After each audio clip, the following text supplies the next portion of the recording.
ଆଜି ନିଶ୍ଚିତ ଭାବରେ ଆମ ଓଡ଼ିଶା ପାଇଁ ଆଜିର ଦିନ ଏକ ଗୌରବର ଦିନ। ଆଜି ୱାର୍ଲଡ ସ୍କିଲ୍ ସେଣ୍ଟରରେ ଚାରୋଟି ପାର୍ଟନର ସହିତ ଆମର ଏମ୍ଓୟୁ ସ୍ୱାକ୍ଷରିତ ହେଲା। ଆମର ଡିଟିଟି ୱାର୍ଲଡ ସ୍କିଲ୍ ସେଣ୍ଟର ଏମ୍ଓୟୁ ସ୍ୱାକ୍ଷରିତ ହେଲା ଚାରୋଟି ପାର୍ଟନର ସହିତ। ପ୍ରଥମେ ଆମର ଟାଟା ଟେକ୍ନୋଲୋଜି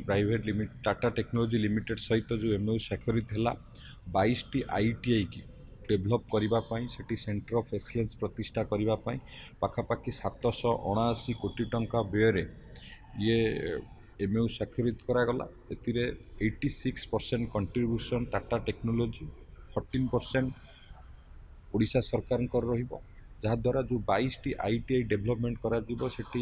जो विभिन्न सेंटर ऑफ एक्सलेंस प्रतिष्ठा करा इंडस्ट्री नीड करुवा स्किल की सेठी ट्रेनिंग करा आम ओडिया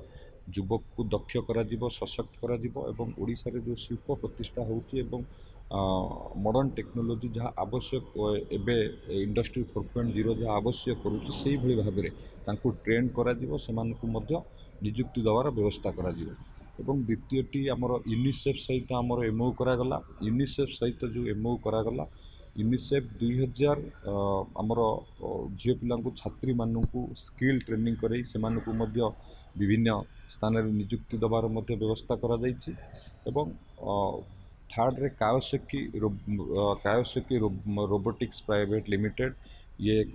फॉरेन कंपनी सहित एमओयू स्वाक्षरित करागला। ऑटोमेशन रोबोटिक्स ये सब क्षेत्र में आमर युवक मान दक्ष करने सशक्त करने एवं ता सहित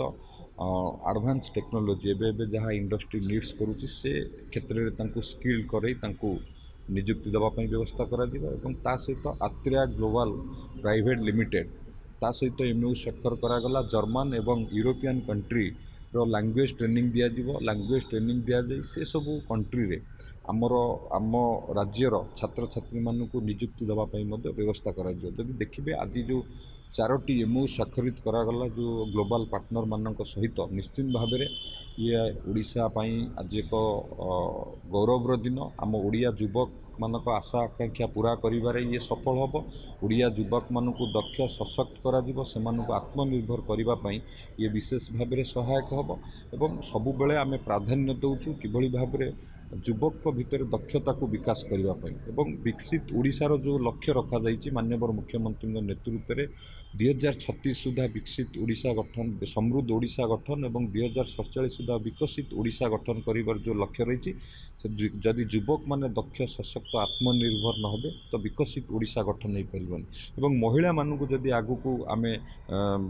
बढ़ा आम विभिन्न प्रकार सुजोग न दबा जमी यूनिसेफ सहित आज एमओयू करागला तो महिला माने आगु न बढ़िले समृद्ध ओडिशा विकसित ओडिशा गठन नहीं पारिबनी। आज ये कार्यक्रम निश्चित भाव में समृद्ध ओडिशा विकसित ओडिशा गठन में विशेष भाव में सहायक होगा।